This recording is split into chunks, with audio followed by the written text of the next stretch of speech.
considérez-vous que Xi Jinping, le patron de la Chine, le leader de la Chine, le leader de moins en moins contesté d'ailleurs, ce leader, est un leader plus occidental que chinois? Pourquoi? En fait, c'est une référence à un travail que j'ai fait pour l'École supérieure de commerce de Paris, où j'ai un cours sur le leadership. Et on voit bien que dans l'évolution internationale aujourd'hui, il y a trois types de leadership pour aller très vite. Il y a le type américain. Dans les universités américaines, il y a beaucoup de cours sur le leadership. Le leadership, ça s'apprend, c'est une affaire de technique. Obama a fait un superbe livre là-dessus. Il faut savoir parler en public, il faut savoir communiquer, il faut savoir choisir son équipe. C'est un ensemble de techniques. Le leadership américain, ça s'apprend. C'est de la culture. En France, en Europe, le leadership, c'est plus du charisme, c'est plus un talent, c'est plus de l'ordre de la nature. De Gaulle disait le prestige chef devient le ressort du commandement. C'est-à-dire qu'on a là une forme de charisme, de caractère qui fait le chef. En Chine, on n'était pas du tout dans cet aspect-là. En Asie, on était sur un chef discret. Lao Tzu, si on surestime les grands hommes, les gens deviennent dépendants. Le roi ne se montre pas, il n'agit pas, dit Confucius.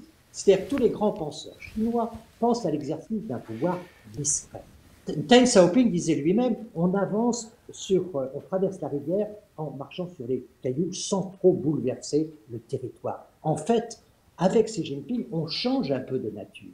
Il a pris une notoriété d'abord internationale. Ses prédécesseurs, par exemple Hu Jintao, il n'était pas connu à San Francisco, à Bangalore. Aujourd'hui, dans toutes les rues du monde entier, on connaît Xi Jinping.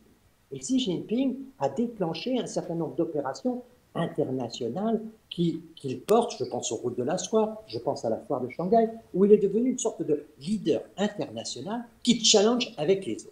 Ça déséquilibre un peu l'image traditionnelle du chef chinois qui fait agir les autres, mais qui est dans la grande discrétion. Tout ceci, ça provoque un certain nombre de problèmes, notamment, par exemple, le fait que la Chine fasse peur aujourd'hui, que les routes de la soie, on l'a vu, il y avait un certain nombre de difficultés. Xi Jinping est devenu un leader mondial et il se met en compétition avec les autres leaders mondiaux. Et dans ce contexte-là, naturellement, il reçoit des coups, il en donne aussi, et il est au cœur maintenant de ce qu'on a appelé le piège de Thucydide, c'est-à-dire que la puissance numéro 1 n'accepte pas l'émergence du numéro 2. Et donc les États-Unis ont déclenché une rivalité qu'on appelle presque aujourd'hui une nouvelle guerre froide, puisque c'est, je crois, ce qui va marquer nos relations internationales pour une certaine durée. Au fond, cette tension entre la Chine et les États-Unis est quelque chose qui est durable, qui marque notre paysage